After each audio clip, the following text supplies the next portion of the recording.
పీస్తో హ్యాండ్స్కి నెక్కి పైపింగ్ అనేది ఎలా వేసుకోవచ్చో నేను మన వీడియోలో అయితే చూపిస్తాను. వచ్చేయండి.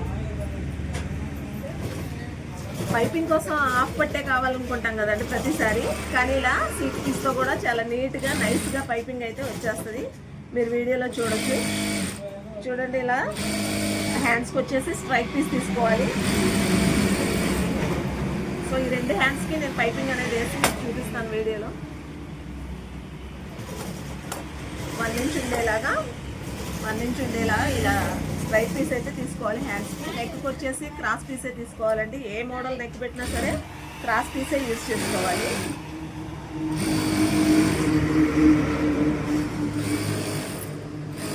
ప్రతిసారి హాఫ్ పట్ అనేది దొరకదు. ఒక్కొక్కసారి మ్యాచింగ్లో కూడా మనకి సిల్క్ లైనింగ్ కూడా మంచి మ్యాచింగ్ అయితే దొరుకుతూ ఉంటుంది కదా, అలాంటప్పుడు పైపింగ్ అనేది యూజ్ చేసుకోవచ్చు.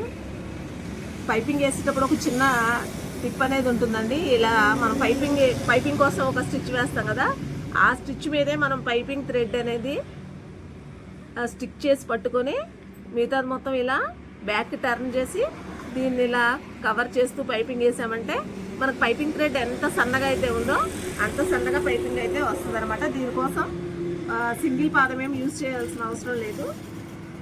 మీరు వీడియోలో చూడొచ్చు, నేను డబుల్ పాదంతోనే నేను పైపింగ్ అనేది స్టిచ్ చేస్తున్నాను. బ్లాక్ రెడ్ కాంబినేషన్ చాలా బాగుంటుంది కదండి. ప్రతి దానిలో కూడా మెరూన్ బ్లాక్ లేదా బ్లాక్ రెడ్ అనేది మంచి ఎవర్ గ్రీన్ కాంబినేషన్ అనమాట.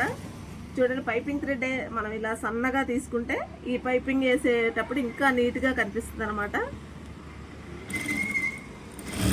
దీనిలో కూడా నెంబర్స్ ఉంటాయండి. నెంబర్స్ చూసుకొని మనం టైలరింగ్ మెటీరియల్ దొరికే షాప్లో అడిగి తీసుకోవచ్చు అనమాట. చాలామంది ఇండివిజువల్ పైపింగ్ వేస్తున్నారు కదా, ట్రాన్స్పరెంట్గా ఉన్నటువంటి వాటికి ఇండివిజువల్ పైపింగ్ కాకుండా ఇలా ఇప్పుడు నేను వీడియోలో చూపిస్తున్నట్టు పైపింగ్ వేసుకున్నామంటే చాలా నీట్గా కనిపిస్తుందండి.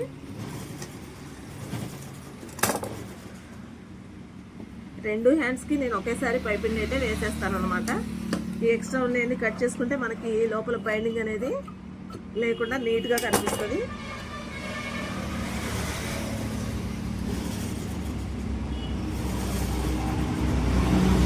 చూస్తున్నారు కదా,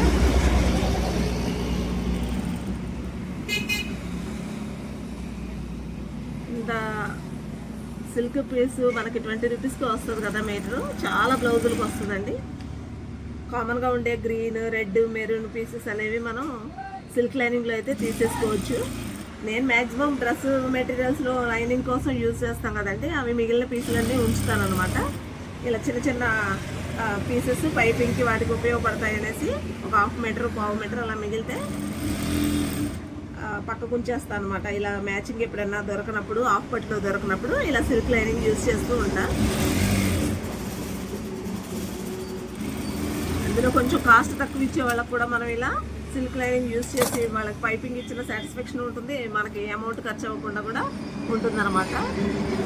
మా దగ్గర అయితే లైనింగ్ బ్లౌజ్కి 280 ఛార్జ్ చేస్తున్నాము వితౌట్ ఓవర్లాక్.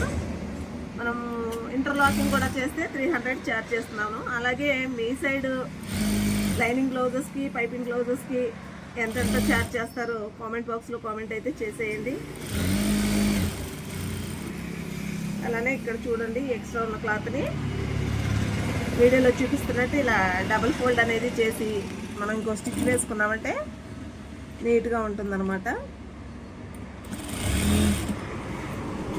వీడియోలో మీకు కనిపిస్తుందా క్లియర్గా? ఇలా మనం డబుల్ స్టిచ్ అనేది వేసుకుంటే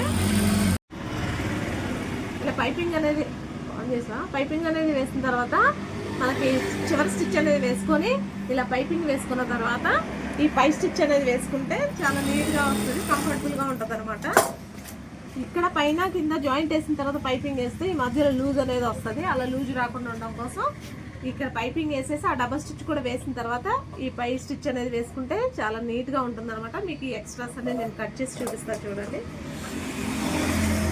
పై కుట్టు ముందే వేసేసుకుంటే కొంచెం లూజ్ లాగా తిత్తులా వస్తుందంటే అట్లా రాకుండా మనకి ఫినిషింగ్ అనేది నీట్గా రావాలి అంటే ఇక్కడే డబల్ స్టిచ్ వేసుకున్న తర్వాత మనం పై స్టిచ్ అనేది వేసుకుంటే చాలా నీట్గా కనిపిస్తుంది అనమాట. కొన్ని క్లాత్లు చాలా ట్రాన్స్పరెంట్గా ఉంటాయి కదా, అలాంటి వాటికి ఇండివిజువల్ పైపింగ్ చేయకుండా ఇలా పైపింగ్ అనేది చేసుకుంటే నీట్గా ఉంటుంది. చూడండి బ్లాక్ రెడ్ కాంబినేషన్ ఎంత బాగుందో. ఇట్లా ఉన్నప్పుడు మనకి తిత్తులు అనేది రాకుండా నీట్గా కనిపిస్తుంది అనమాట. ఇదిగోండి హ్యాండ్ ఇలా వస్తుంది, పఫ్ స్లీవ్స్ అనమాట. జస్ట్ ఇక్కడ ఒక 3 అనేది పఫ్స్ ఇవ్వమని చెప్పారనమాట. ఇదిగోండి ఇలా వస్తుంది అనమాట.